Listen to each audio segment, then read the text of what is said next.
ఈ పథకాలన్నీ రావడమే కాకుండా ఈ చదువుకుంటా ఉన్న ఈ పిల్లలకు విద్యా దీవెన వసతి దీవెన కింద వాళ్ళ ఫీజులు కూడా జగన్ కట్టి ఉండేవాడు. అవి కూడా మోసం చేశాడు. పొదుపు సంఘాల అక్క చెల్లెమ్మలకు 0 వడ్డీ కింద డబ్బులు జమ చేయాలి, అది మోసం చేశాడు. అది కూడా ఇవ్వకుండా ఇలా ప్రతి ఏరియాలోనూ కూడా ప్రతి ఒక్కరిని కూడా రైతులను మొదలు పెడితే రైతులను, చిన్న పిల్లలను, పెద్ద పిల్లలను, అక్క చెల్లెమ్మలను ప్రతి ఒక్కరిని కూడా మోసం చేసిన ఈ చంద్రబాబు ఏ ఒక్కరు కూడా ప్రశ్నించకూడదు, ఏ ఒక్కరు రోడ్ల మీదకి రాకూడదు, ఏ ఒక్కరు చంద్రబాబు నాయుడు గారిని నిలదీయకూడదు అని రాష్ట్ర వ్యాప్తంగా రెడ్ బుక్ పాలన సాగిస్తా ఉన్నారు. రెడ్ బుక్ పాలనలో చంద్రబాబు నాయుడు ఆయన కొడుకు రాష్ట్రంలో రెడ్ బుక్ పాలన వాళ్ళు తెరిచి కక్ష సాధింపు చర్యలు వాళ్ళు చేస్తా ఉంటే అక్కడి నుంచి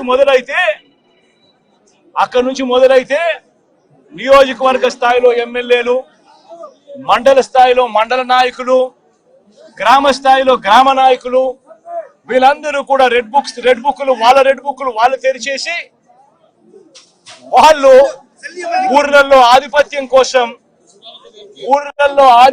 కోసం ఏ రకంగా వ్యవస్థలను భ్రష్టిస్తూ పోలీసులను నిస్తేదం చేస్తూ పోలీసుల సమక్షంలోనే ఏ రకంగా లా అండ్ ఆర్డర్ ను నాశనం చేస్తా ఉన్న పరిస్థితి ఈ గ్రామంలో, ఈ సీతారాంపురం గ్రామంలో సుబ్బరాయుడన్న కుటుంబానికి జరిగిన అన్యాయం ఒకసారి గమనిస్తే ఇక్కడే కనిపిస్తాను.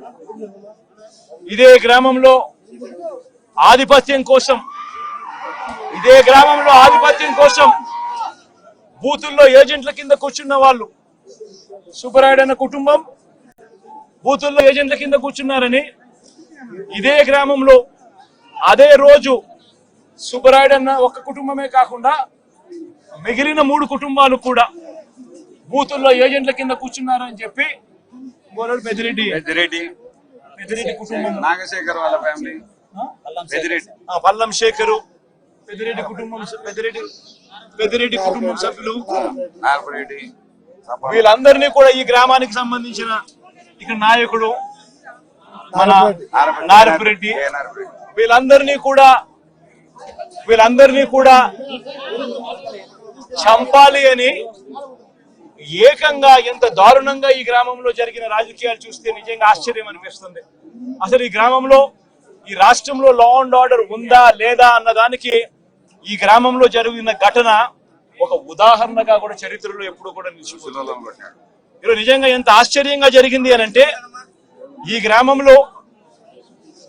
గ్రామస్తులు బయట నుంచి వచ్చిన వాళ్ళు అందరినీ కూడా ఏకం చేసి దాదాపుగా 35-40 మంది ఒక చోట ఏకమై రాడ్లు పట్టుకొని తుపాకులు కూడా ఉన్నాయి, తుపాకులు కూడా చూపించారు. రాడ్లు పట్టుకొని కర్రలు పట్టుకొని కత్తులు పట్టుకొని వాళ్ళ గ్రామానికి వాళ్ళంతా కూడా ఇక్కడ చేయడానికి, స్వైర విహారం చేయడానికి అందరూ కూడా ఏకమవుతా ఉంటే ఇదే గ్రామంలో నివాసం అంటా ఉన్న నారపురెడ్డి ఎస్ఐకి ఫోన్ చేసింది 9:30 గంటలకు ఫోన్ చేశాడు. 9:30కు ఫోన్ చేసి గ్రామంలో వాతావరణం సరిగ్గా లేదు, బయట నుంచి కూడా వ్యక్తులు వచ్చారు, వీళ్ళందరి చేతుల్లో రాడ్లు కనిపిస్తా ఉన్నాయి, కత్తులు కనిపిస్తా ఉన్నాయి, వీళ్ళ చేతుల్లో తుపాకులు కూడా ఉన్నాయి, గ్రామంలో వాతావరణం సరిగ్గా లేదు, దయచేసి గ్రామాన్ని ఏదో జరిగే కార్యక్రమం జరగబోతా ఉన్నట్టుగా అనిపిస్తా ఉంది, దయచేసి పోలీసులు రండి అని చెప్పి నారపురెడ్డి రాత్రి 9:30 గంటలకు ఎస్ఐకు తాను ఫోన్ చేస్తే ఎస్ఐ ఆ తర్వాత కొద్దిసేపటికి ఎస్ఐ రావడం జరిగింది. ఎస్ఐతో పాటు 2 కానిస్టేబుల్లు వచ్చి గ్రామానికి వచ్చి గ్రామంలో ఉన్న పరిస్థితులన్నీ కూడా చూసి ఎస్ఐ సిఐకి ఫోన్ చేయడము, డిఎస్పీలకు ఫోన్లు చేయడము వీళ్ళ కళ్ళ ముందనే కనిపిస్తా ఉంది. చేస్తా ఉన్నారు కానీ ఎవడు ఫోర్స్ పంపించడు. మనుషులు కనిపిస్తా ఉన్నారు కానీ అక్కడే కానీ ఎవడు కూడా ఆపే కార్యక్రమం చేయరు. చేతుల్లో రాడ్లు కనిపిస్తా ఉన్నాయి, చేతుల్లో కత్తులు కనిపిస్తా ఉన్నాయి, మనుషులు తిరుగుతా ఉన్నారు. మనుషులు ఏదో ఘటన జరగబోతా ఉందని తెలుస్తా ఉంది. అయినా కూడా ఎస్ఐ ప్రేక్షక పాత్రే పోషిస్తాడు. ఎస్ఐతో పాటు వచ్చిన ఇద్దరు కానిస్టేబుల్ ప్రేక్షక పాత్రే పోషిస్తారు. ఎస్ఐ సిఐకి ఫోన్ చేస్తా ఉన్నట్టుగా, డిఎస్పీకి ఫోన్ చేస్తా ఉన్నట్టుగా, మిగతా వాళ్ళకి ఫోన్ చేస్తా ఉన్నట్టుగా వీళ్ళకు గ్రామంలో కనిపిస్తా ఉంది కానీ ఏ ఒక్కరూ కూడా రారు. పోలీసులు అదనపు బలగాలు రావు. సాక్షాత్తు పోలీసుల సమక్షంలో ఇదే సీతారాంపురం అనే ఇదే గ్రామం జిల్లా కేంద్రమైన నంద్యాలకు కేవలం 15 కిలోమీటర్ల దూరంలో ఉంది. కేవలం 10 కిలోమీటర్ల దూరంలోనే ఉంది. 15 కూడా కాదు, 10 కిలోమీటర్ల దూరంలోనే ఉంది. 10 కిలోమీటర్ల దూరంలో జిల్లా హెడ్ క్వార్టర్స్. ఆ జిల్లా హెడ్ క్వార్టర్స్ లో ఎస్పీ ఉంటాడు. ఆ జిల్లా హెడ్ క్వార్టర్స్ లో ఎస్పీ ఉంటాడు. ఆ జిల్లా హెడ్ క్వార్టర్స్ లో ఎస్పీ ఉంటాడు. ఇక్కడ నుంచి కేవలం 10 నిమిషాల దూరంలోనే డిఎస్పీ ఆఫీసు. ఇక్కడ నుంచి డిఎస్పీ ఆఫీసు కేవలం 10 నిమిషాల దూరం. ఎస్పీ ఉండేది కేవలం 10 కిలోమీటర్ల దూరంలో ఎస్పీ ఉన్నాడు నంద్యాల హెడ్ క్వార్టర్స్ లో. ఇటువంటి పరిస్థితుల్లో ఈ గ్రామానికి కనుక పోలీసులు కనుక పంపించి ఉండింటే, ప్రొటెక్షన్ పంపించి ఉండింటే ఈ గ్రామంలో ఘటన జరిగి ఉండేది కాదు. సాక్షాత్తు ఎస్ఐ చూస్తా ఉన్నాడు, సాక్షాత్తు కానిస్టేబుల్ చూస్తా ఉన్నారు. వీళ్ళందరూ చూస్తా ఉండగానే అదనపు బలగాలు ఏ ఒక్కరూ కూడా ఇక్కడికి రాకుండా 12:20 ఏకంగా స్వైర విహారం చేస్తూ ఏకంగా ఇక్కడే ఇదే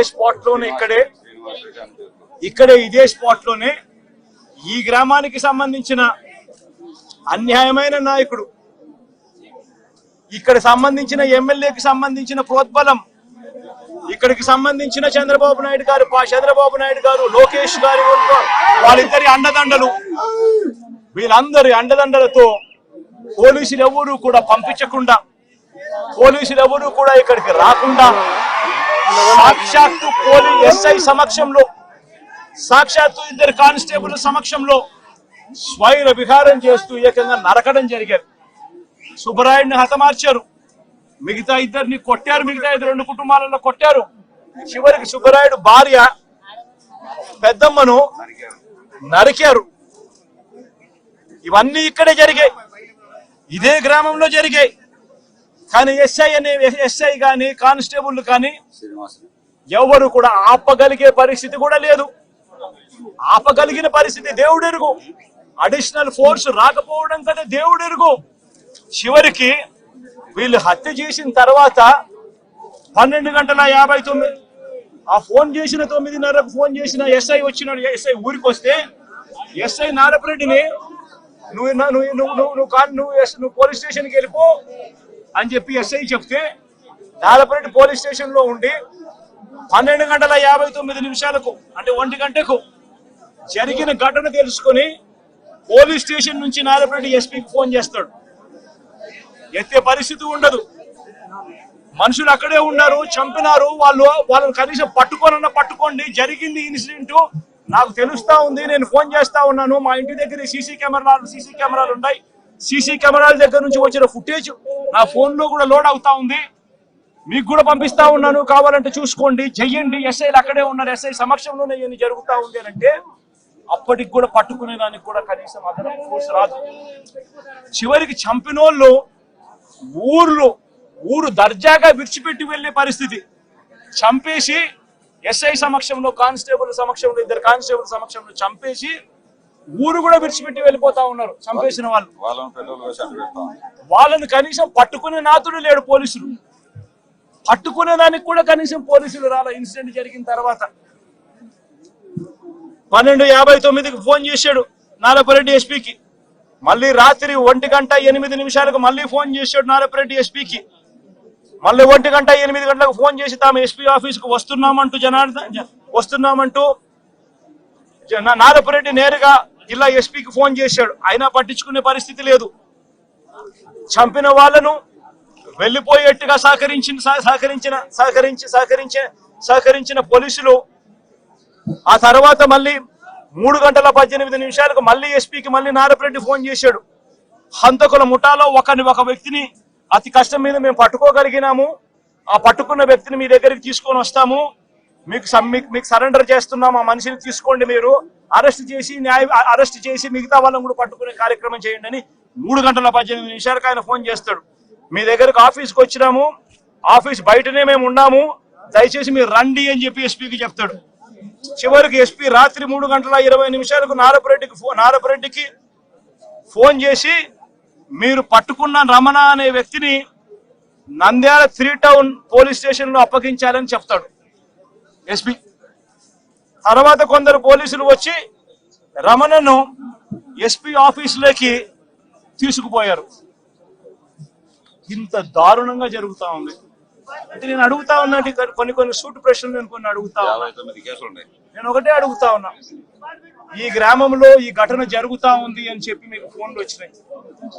ఫోన్లు వచ్చిన తర్వాత ఎస్ఐ వచ్చినాడు, కానిస్టేబుల్ సమక్షంలో జరుగుతా ఉన్న విషయాలు చూశాడు. చూసిన తర్వాత కూడా ఎందుకు అడిషనల్ ఫోర్సు ఈ గ్రామానికి రాలేదు? నా మొట్టమొదటి ప్రశ్న, ఎందుకు రాలేదు? తర్వాత ఎస్ఐ సమక్షంలోనే ఏకంగా మారణకాండ చేస్తూ మనుషులను చంపేసే స్థాయిలోకి చంపేసిన తర్వాత కత్తులతో ఇలా నరికి ఇంకా పలువురిని గాయపరిచిన తర్వాత కూడా ఎందుకు వాళ్ళందరూ కూడా ఈ కార్యక్రమం చేసి మళ్ళీ గ్రామం వెళ్ళిపోయేదాకా వాళ్ళని ఎవరు ఎందుకు పట్టుకునే కార్యక్రమం చేసేదానికోసం కూడా ఎందుకు పోలీసులు రాలేదు? నేను అడుగుతా ఉన్నా ఈ ప్రశ్నలన్నిటికీ. ఎవరు ప్రోద్బలం ఉంది? ఎవరు ఈ పోలీసులను ఆడిస్తా ఉన్నారు? ఏకంగా ఎస్పీ, ఏకంగా సిఐ, ఏకంగా డిఎస్పీలు ఏ ఒక్కరు కూడా అడిషనల్ ఫోర్సును పంపించుకోకుండా పగడ్బందీ ప్లాన్ ప్రకారం మనుషులను చంపేసిన వాళ్ళు ఊర్లు కూడా విడిచిపెట్టి వెళ్ళిపోయే పరిస్థితి క్రియేట్ చేసి అప్పటికి కూడా ఫోర్స్ రాకోకుండా కూడా వీళ్ళు ఆపగలిగినారు అని అంటే ఏ స్థాయిలో కుట్ర జరుగుతా ఉంది అన్నది, ఏ స్థాయిలో రాజకీయ నాయకులు, పోలీసులు, ఏ స్థాయిలో వీళ్ళందరూ కూడా కూడబలుక్కొని భయానక వాతావరణం క్రియేట్ చేస్తా ఉన్నారు అని చెప్పడానికి ఇది ఒక నిదర్శనం కాదా అని అడుగుతా ఉన్నా. నిజంగా లా అండ్ ఆర్డర్ ఉందా అని అడుగుతా ఉన్నా. ఈ రాష్ట్రంలో ఈ ఒక ఘటనే కాదు, ఈ రాష్ట్రంలో జరుగుతా ఉన్న ప్రతి ఘటన ఇదే మాదిరిగా ఉంది. మనం వినుకొండకు నేను వెళ్ళా, నడి రోడ్డు మీద రఫీ అనే పిల్లోడిని నడి రోడ్డు మీద నరికారు. రఫీ అనే పిల్లోడిని నరికారు. ఇలాంటి ఘటనలన్నీ కూడా రాష్ట్రంలో చాలా జరిగాయి. దాదాపుగా 30కి పైగా ఇదే శ్రీశైలం కాన్స్టిట్యున్సీలో ఇంకొక రైల్వే స్టేషన్, ఈయన పేరు సుబ్బరాయుడే, దాసు.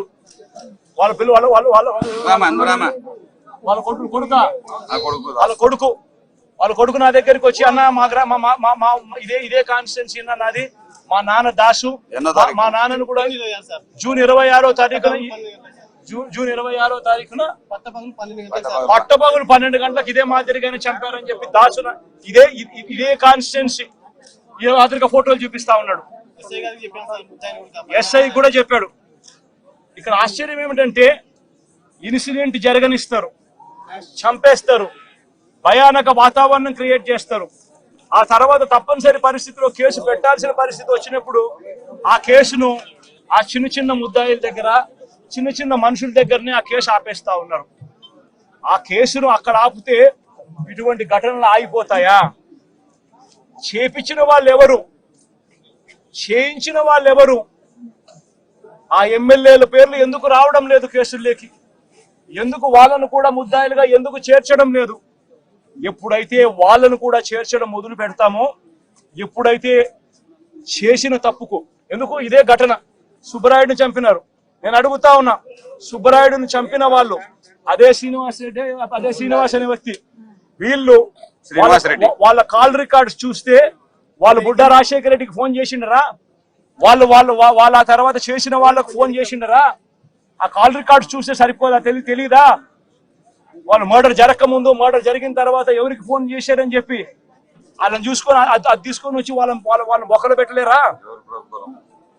ఎందుకు పెట్టలేకపోతా ఉన్నారు? ఎందుకు ఆ కేసును వాళ్ళ దాకా పోనీకోకుండా ఆపుతున్నారు? ఇదే విషయం వినుకొండలో కూడా జరిగింది. ఇదే విషయం ప్రతి చోట కూడా ఇదే మాదిరిగానే జరుగుతా ఉంది. రాష్ట్రంలో పూర్తిగా లా అండ్ ఆర్డర్ క్షీణించిపోయిన పరిస్థితి. నేను ఒకటే చెప్తా ఉన్నా, జరిగిన ఈ ఘటన ఖచ్చితంగా హైకోర్టులో గట్టిగా దీనికి సంబంధించి హైకోర్టు అవసరమైతే సుప్రీంకోర్టు దాకా కూడా తీసుకొని పోయే కార్యక్రమం చేస్తాం. ఈ గ్రామంలో వీళ్ళందరికీ రక్షణ ఏజెంట్లుగా కూర్చున్న వీళ్ళందరికీ కూడా రక్షణ లేదు అని భయపడే పరిస్థితి నుంచి రక్షణ ఖచ్చితంగా పోలీసులు కల్పించాలి అని చెప్పి కోర్టుల ద్వారా ఉత్తర్వులు తీసుకొని వచ్చి ఖచ్చితంగా ఈ గ్రామంలో పికెట్ ఏర్పాటు అయ్యేట్టుగా ఖచ్చితంగా చేసి ఖచ్చితంగా వీళ్ళని కాపాడుకునే కార్యక్రమం ఖచ్చితంగా జరగాలి. అప్పుడే డెమోక్రసీ అన్నది రాష్ట్రంలో బతికే ఉంది అన్నది కొద్దో గొప్ప కనీసం ఎవరికైనా కూడా అర్థమయ్యే పరిస్థితి అన్న కనీసం ఉంటుంది. ఇదొకటే కాకుండా హత్య చేసిన వాళ్ళను మాత్రమే కాదు, హత్య చేయించిన వాళ్ళను కూడా ఖచ్చితంగా కేసులు పెట్టాలి. ఖచ్చితంగా వాళ్ళను కూడా ముద్దాయిలుగా చేరుస్తూ ఖచ్చితంగా వాళ్ళను కూడా జైల్లో పెట్టించే కార్యక్రమం జరగాలి. ఇది ఖచ్చితంగా డిమాండ్ చేస్తా ఉన్నాం. ఈ మాదిరిగా ఖచ్చితంగా ఇవన్నీ చేస్తేనే రాష్ట్రంలో ఈ అరాచకాలు ఆగిపోతాయి. లేదనేటట్టుగా అయితే ఇదే ఎమ్మెల్యే, స్థానిక ఎమ్మెల్యే ఇదే బుడ్డా రాజశేఖర రెడ్డి తాను ఆ వీడియో క్లిప్పింగ్ ఇదే తాను ఆత్మకూరులో విజయోత్సవ సభ అని చెప్పి మీటింగ్ పెట్టి ఇదే బుడ్డా రాజశేఖర రెడ్డి అనే వ్యక్తి ఇదే స్థానిక ఎమ్మెల్యే మాట్లాడిన మాటలు ఒకసారి ప్రతి మీడియా ఛానల్ కు నేను చెప్తా ఉన్నా, ఆ టెలికాస్ట్ చేయండి. మీ వీడియో ఛానల్, మీ టీవీ ఛానళ్లలో, మీ యూట్యూబ్ ఛానళ్లలో ఖచ్చితంగా ఇది టెలికాస్ట్ కూడా చేయండి. ఆత్మకూరులో విజయోత్సవ సభ పెట్టి ఒక ఎమ్మెల్యే మాట్లాడిన మాటలు, ఇదే స్థానిక ఎమ్మెల్యే మాట్లాడిన మాటలు, తాను మాట్లాడుతూ తాను అన్న మాటలు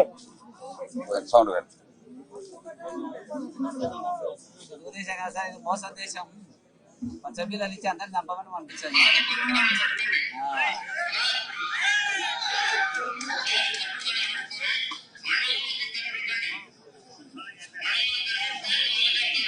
పట్టుటల ఫ్యాక్టరీ పెడతారంట, దాన్ని ఎవరన్నా కొట్టండి చంపండినే ఉండ పబ్లిక్ మీటింగ్ లో పైకి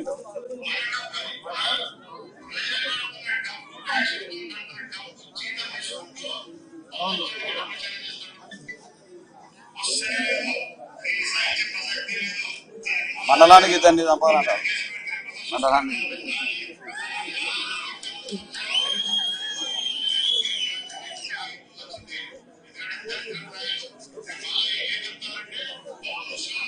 నేను అడుగుతా ఉన్నా, ఇది సోషల్ మీడియాలో ఉంది, ఇది వైరల్ అవుతా ఉంది. ఎందుకు?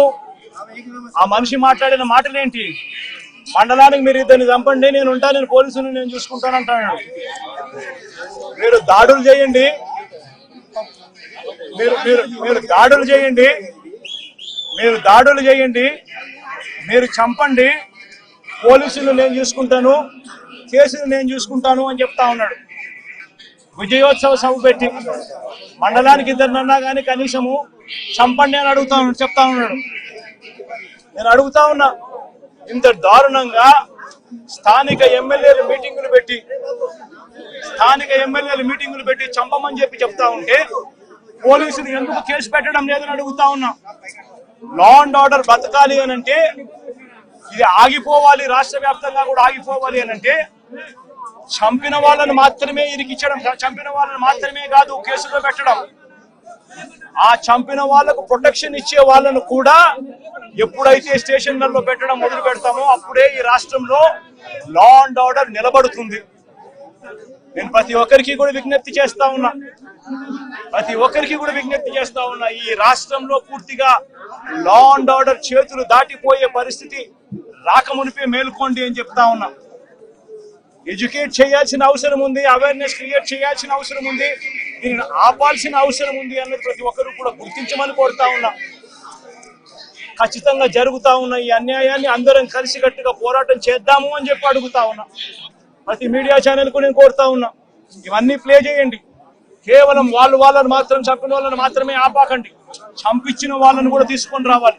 ఈ చంపించిన వాళ్లకు సపోర్ట్ చేస్తా ఉన్న ఈ నారా లోకేష్ అనే వ్యక్తి, ఈ చంద్రబాబు నాయుడు అనే వ్యక్తిని కూడా ముద్దాయిలుగా చేరిస్తే తప్ప నుంచి ఈ రాష్ట్రంలో లా అండ్ ఆర్డర్ బతకదు అని కూడా ఈ సందర్భంగా తెలియజేస్తా ఉన్నా. సార్ ఇప్పుడు 59 కేసులు ఉన్నాయండి. ఢిల్లీలో ధర్నా చేసిన తర్వాత